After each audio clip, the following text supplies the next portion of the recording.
Hey everyone, welcome to Lifting's YouTube channel. I'm NNeka. And I'm Chris. And today we're going to continue our conversation about virtual learning, online learning. Some people refer to it as distance learning and or home-based learning. All right.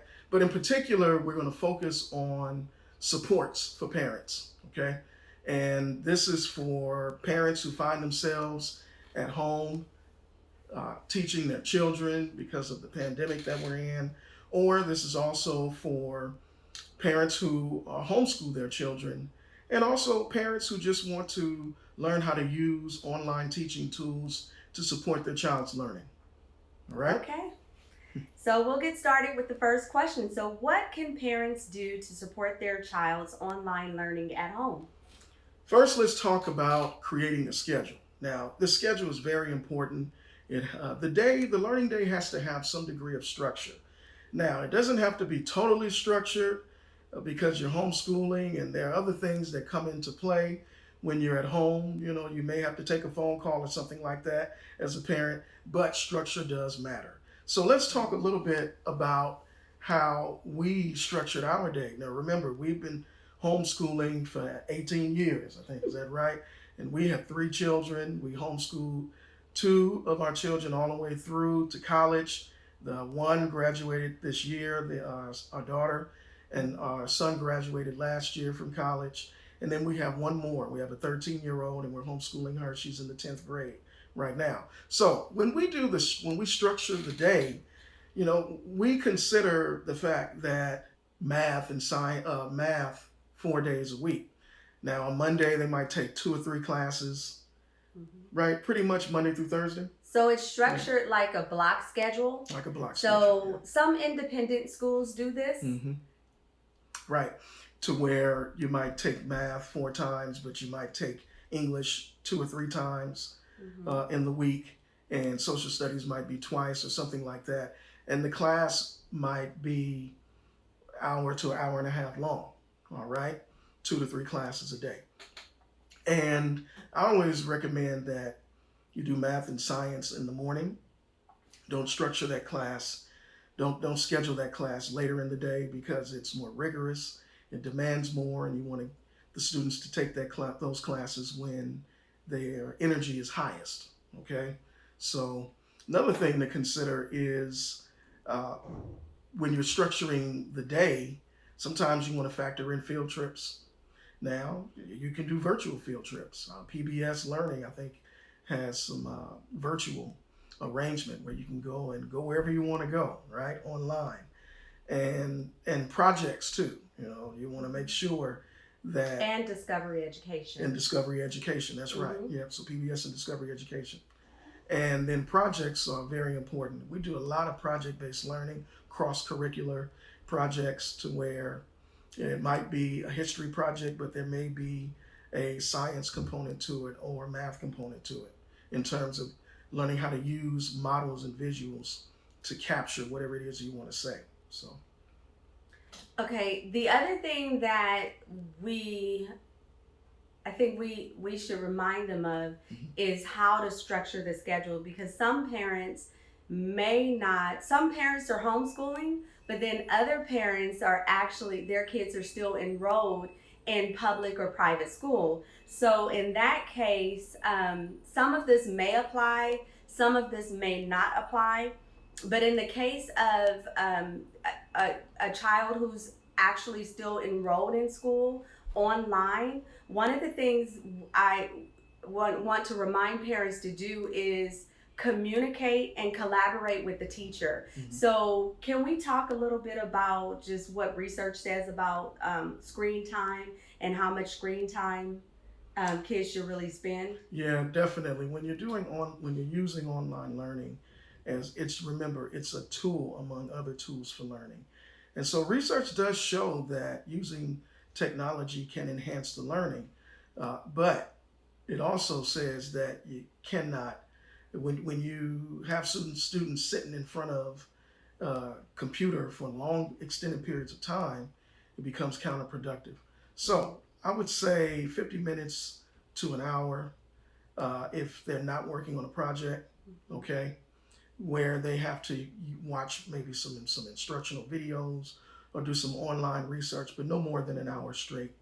Okay, and if it's a project, then they're not sitting in front of that computer for the whole hour and a half, because they're usually creating some type of physical, or visual or something like that. Even if they're working on creating a presentation in maybe Google Slides or something, you still want them to use other resources like textbooks and other stuff. You want to structure it to where their work is not just dependent on what they find online, but also using textbooks and other materials. So you want to include that. But yeah, no more than an hour straight online, and then taking a break after that. Right. 10 minutes or something, 15 minutes. Right. And for smaller children, because I know some parents have a concern about smaller kids, some teachers are still learning how to teach with technology, and they're holding younger kids in class, online class, for hours. You cannot do that with smaller kids. Smaller kids need they really need some transitions, and they also need some breaks.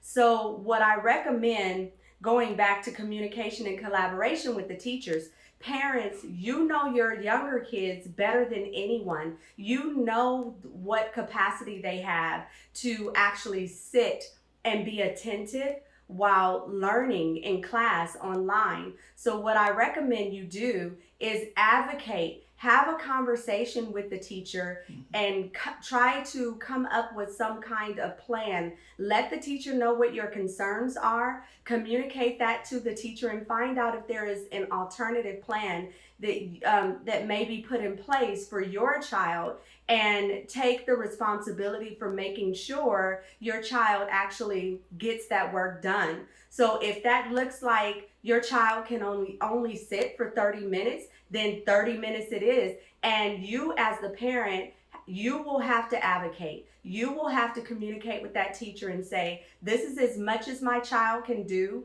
Let me know what needs to be done, and I will take the initiative to make sure the work is complete. Yeah, that was a good point. And what you said reminded me, for the screen time can vary. For elementary school, no more than 30 minutes straight. No more than 30 minutes. Right. Middle and high school, no more than an hour straight. Okay. So, but yeah, I also think that no more than 30 minutes at a time. At a time. So when they when they break at that 30 minutes, give them recess time. Give them time to move and be active in the home. Give them at least 10 to 15 minutes to do that before they go back to schoolwork. Right. You might give them a break and allow them to play with some kind of toys, Legos or something like that. And that's another thing, that's a part of learning and curriculum too, because when they're learning through play, and they're stimulating their mind and certain parts of their mind for creativity and critical thinking. That's important as well. They can develop those skills through play, and then that strengthens their ability. When they are applying those skills to an educational setting or an assignment or something like that. So yeah, make sure you vary that, whether it's break time for play, or maybe just they might go and take a shower or something. I don't know. It's like that with homeschooling, okay? Right. Or they may decide that one guy, you may decide they want to just go run around or something, or relax or lay down. You can do that. It is okay. Right. This is homeschool. This is learning at home, not learning in the class in the traditional school setting. So right. And with that, what we recommend, which is what we use, is we have an actual schedule. We have created we've done this for all of our kids, but particularly I'm going to talk about our 13-year-old now. She has a schedule. When she wakes up, she can follow that schedule. She knows what she's supposed to do and at what time. That's the structure that kids need. We cannot expect them to wake up and just open up a computer and not know what they're doing for the day. Right. This time calls for us to give our kids structure even at home. They're accustomed to having that in the school environment. They can have the same thing at home. It just takes you as the parent to create, you can create this schedule in Google Docs. You can create a Google table, or you can use Excel. We use Excel. So you have those two options. Yeah, or Google spreadsheet for Google Docs and all that stuff. But I did want to acknowledge something. It's very important how the students spend their time in the morning when they get ready for learning. Remember, prior to that, they were at home and they were in the traditional home environment where they may have been watching TV, spending time with family the night before. So when they wake up, you got to help them transition. Now, schools have a way of doing that. They call it homeroom or circle time, or like the first 30 minutes. Or some people who may have a spiritual foundation, they call it devotion. All right, that's what we used to do. But have a way of easing them in. Don't just have them wake up, wash their face, brush their teeth, and then go into learning. No. You want to and during that time, you're talking to them, letting them talk to you, and they're talking about their day, what matters to them. It's very informal, but do it, make it a routine, because that's a way that you can bring them out of and help them transition from the informal time they had the night before into the academic environment. Absolutely, because they are at home.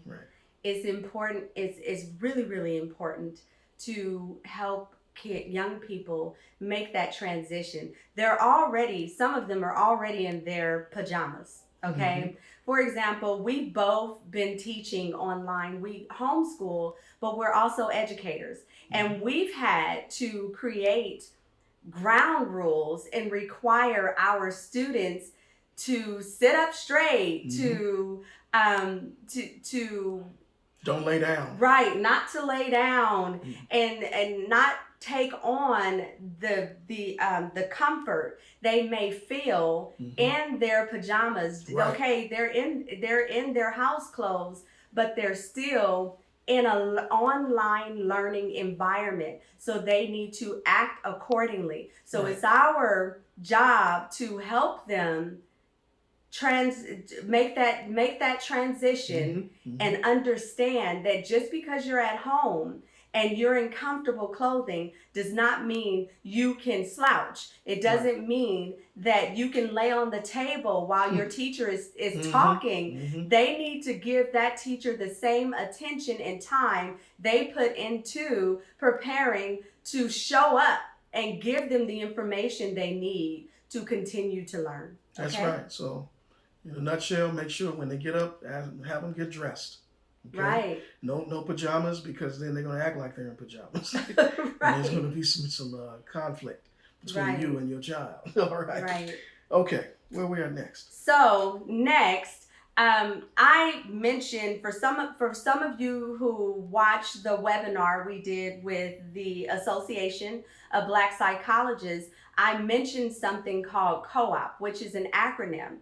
So I'm going to talk about it just briefly right now for parents who may not be able to homeschool and may be challenged with time because you're a single parent, and or there's maybe two parents in the household, but you're both essential workers. Your time is very limited. So one of the things I recommended was COOP, which is an acronym for number one is connect. So the first thing that I would say to this is specifically for homeschoolers, is to connect with other people who have knowledge and experience you don't have, because that's going to be critical as you make the transition from your child actively attending public school to you becoming the teacher of record. Okay. The next thing is order and organize. So in that case, this would relate more to parents who have their children enrolled in public schools, but they're currently learning at home. What that means is call to order a meeting with family and friends. And in this meeting, what you can do is organize your family members and friends, key friends, and talk and form a family education committee. So family and friends education committee, or you may want to call it a task force, whatever you decide to call it. The function of this group is to oversee the education of the kids while they're at home. So you may oversee the education of several kids in your family or several kids in the community. However you decide to organize this, the key is organize. The key is connect. The key is ordering, bringing people together, organizing, and deciding we're going to oversee. We're no longer going to trust that our kids are getting what they need when we send them to school. We are now going to oversee this and make sure they're getting what they need. So in a case where the kids are not getting what they need, you can then advocate because you've been home with them while they're learning online. You can actually see what has been happening in the classroom all of this time. Now you're more informed to take an active role in their education. And lastly, the way this works, or the way it can work, is you can even form a rotation. So you can create a schedule using the same system we use to create schedules for our kids learning, right? You can create a schedule, create a rotation, so that it's not too much on any individual person who decides to make that commitment to volunteer their time and supervise the kids' learning. And lastly, the P stands for creating a philosophy of education, a philosophy and purpose of education, of which we will talk about in another video. But I think that is so important, because if you understand what the purpose of education is, then it becomes more clear whether or not your children are receiving what they need, and the philosophy as well. So ultimately what you're doing, just to reiterate, is you're preparing a philosophy of education and a purpose. And once you do that, you will become so clear about what it is your kids need and what it's going to take to help them succeed. Right. So, with that in mind, remember, we're educating our children, and we're preparing them for today, right? In terms of how they conduct themselves and developing their faculties, their mental faculties. We're also preparing them for tomorrow. Mm-hmm. For example, when they graduate high school and they go off to college, graduate college, or some kind of post-secondary option, right? CTE, career technical education. Mm-hmm. And then they go look for a job or start a business. Mm-hmm. Now, what comes to mind in that, here we are in this information and technology age, I want to talk a little bit about the MOOC, which stands for Massive Open Online Courses, all right? Mm-hmm. Now, first I want to talk about what is MOOC, and the second is why does it matter? So some examples, you've heard of them before once I say the names. Coursera, mm-hmm. right? These are platforms. Udemy, mm-hmm. Udacity, what else? LinkedIn Learning, mm-hmm. and edX, thank you. Because I was trying to remember that one. And then they got some others out there as well. Well, these platforms are great. They provide a way for both students and adults to deepen their skill set. Right? Sometimes you can even earn a college degree, bachelor's degree, master's degree, online with some of these platforms. Mm-hmm. So let's talk, now that we know what they are, they provide skill development, there are quizzes, there are practice problems, there are instructional videos, and a lot of them, sometimes they provide lifetime access, and then at the end you get a certification. So why does it matter? Because our students, our children are going to have to compete and go and look for jobs at some point.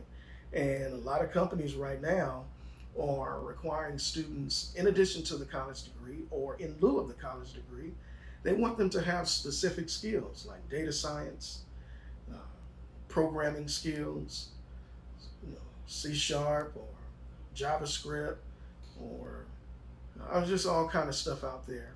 So they want them to have those skills. They want them to know about machine learning and AI, artificial intelligence, where, well, these MOOC courses provide those certifications. I've even taken some as well. And we've had our kids take the courses. Our two oldest, we've had them take the courses when they were younger, prior to starting college. Right. And we're actually doing the same, preparing to do the same thing with our 13-year-old. And it's not just technical, there's marketing, right? Learning web design, all kind of stuff. But it's important. So I would say, go into some of these platforms. For example, we have a course right now. I have a course on Udemy. It's called Algebra Made Easy with Math Minutes Pro, and just came out August 1st. It's a great course. It's focused on algebra topics from Algebra 1, Algebra 2 to pre-calculus and college algebra. So that's an example. If you're not really strong in the math, you can go and check that out and purchase the course. Sometimes you can get courses for free as well, so depending on when they're running, these platforms are running discounts.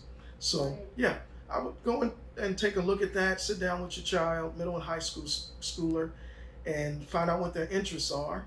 And that could be an elective. And for parents who've been saying for a long time, I can't help my kids in math, I can't help them in algebra. Well, guess what?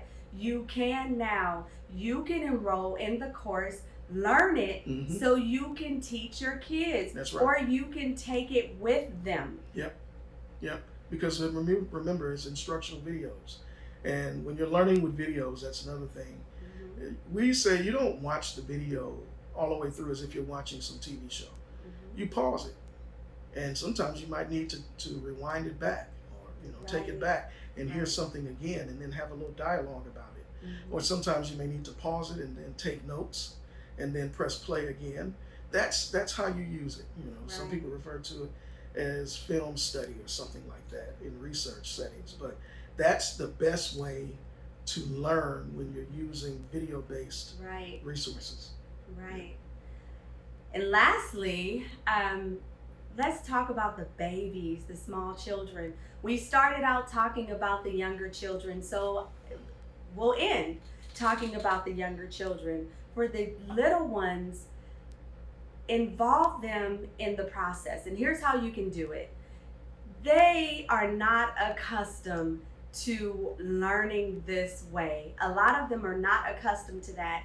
They're accustomed to seeing their friends. They look forward to recess. So they can't do that, but what you can allow them to do is celebrate the small, the monumental, just the little things, the monumental moments. So if they complete 5 days, you can create a chart. If you don't have anything but white paper or lined paper at home, you can have them do it, or you can do it together. Create a chart, and when they complete and they can visually see that they've done well in online class for 5 days straight, then they get to choose the fun time. They are able to have fun family time.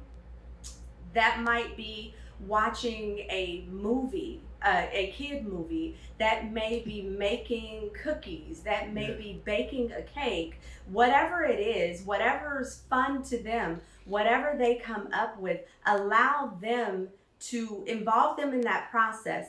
I ask them, what would they like to do now that they've reached the end of the week, they've done the work. What would they like to do to celebrate a week of success? Adults do it. We have our ways of celebrating the end of the week after we've been working very hard all week. Allow your children to do the same thing. And even when they go back to school, I would really urge you to make this a habit. Make it a habit to celebrate monumental moments with your kids. When they complete a week, when they complete 2 weeks, or when they complete a report card period. Celebrate that. Teach them how to congratulate themselves, teach them Mhm. how to celebrate the work that they put in. And this is a way you can do it. You can really take advantage of this time that you have at home with your kids to teach them lessons you may not have had an opportunity to teach in the past. So with that, There's one more thing I wanted okay, to okay, touch on that's related to that. You can factor in your celebrations in your curriculum planning. yes, Planning is very important. If you don't have your planning down, then you may be in trouble. So let's talk just briefly about that. So, what I've done with math and what we've done with the other core subjects is we plan at two different levels. We plan at the high level where we sit down and just think about what are the topics or units that we want to cover for the year, for the next right, 9 months. And so we identify what those 9 units or main topics are. And you can do this in a calendar or you can write it on a right, piece of paper, right? You right, know, or Excel, whatever. But that way you know what you want to do over the year, the school year. Then you move to the more detailed planning. And that's where you create some kind of schedule of how you want to differentiate the way you teach and the way they learn. So, Monday through Friday. Friday you may designate as for game day, right? For projects or something like that. right, Monday you might use a warm up, or and then another Monday you might use something like you might an opener, an opener that's exciting and fun. But anyway, you make Monday look a little different, depending on what week you're in. Tuesday, you might think about using a particular type of supplemental resource, right? Puzzles or something like that. I'm just using math for example. Tuesday might be math puzzle day, right? Or where you come up with a problem where they got to work on solving that math puzzle, right? Or brain teaser or something like that. So that's a way of differentiating how they learn. Now, differentiating how you teach, that's the word we use is pedagogy. So it could be direct teaching, where you are just sitting and explaining. It could be use of technology, like video or learning online. It could be guided discovery. That's where you sit down with them and you ask them questions to guide them and see if they can figure out what are the answers to certain questions. You bring them into a conversation. And guided discussion. Yeah, and then the guided discussion. For other subjects. That's where you go into, it's not gonna be so much about writing, but you want to build a critical conversation, build their capacity to think and articulate and say what they mean. So you might do that for 30 minutes. Okay. So and so you vary that. You so that every day doesn't look mundane and the same. Right. And that brings the variety. And then you consider the different ways of learning, right? There's auditory. Sometimes they may listen to a podcast. Right. There's the visual. Right. That's where you bring the arts in and have them create something that's a visual or a model. Then there's hands-on kinesthetic, right, where they may have to build something, right? So you sit down and you plan that. Now, since you some of you may just getting started with this, you don't think you have to plan every day in advance. That's not even how we did it. We've been doing it for 18 years. When it's Saturday, you plan for the week coming up. Right, right. Now, what he's getting into is what we learn in teacher education programs. Yeah. So he's giving you an overview of actually what we're going to talk about in the next course we release on Udemy. Okay. Which is going to be an intro to homeschool. Orientation, exactly. Yeah. So a lot of what he's talking about doesn't necessarily apply to parents with children continuing to remain enrolled in public education, but all of this applies to parents who have made a final decision that you want to homeschool. There's a lot to learn, and you can do it. You can learn it. But remember, I mentioned earlier, connect. You need to partner with people who have done this and done it well. Yeah. So what we're going to do is in the next video, we're going to talk more about socialization, because some parents have this question, particularly homeschool parents, about socialization. Okay, I've decided, or my husband and I have decided that we want to homeschool, but what about socialization? They've heard criticisms about children who are homeschooled. They have low social skills. So we're going to talk more about that in the next video. The other thing that we're going to talk about are strategies you can use to become a little more purposeful about how you rear your children, how you socialize them. And lastly, we're going to talk about, hopefully we'll get a chance to hit on this topic, is some of the things that married couples deciding to homeschool need to consider and guard against. That's right. That's right. All right. So thank you for joining us in this video. Remember to like, comment, and subscribe. And don't forget to check out the links in the video description below. So until then, we'll see you again. Thank you. Thank you.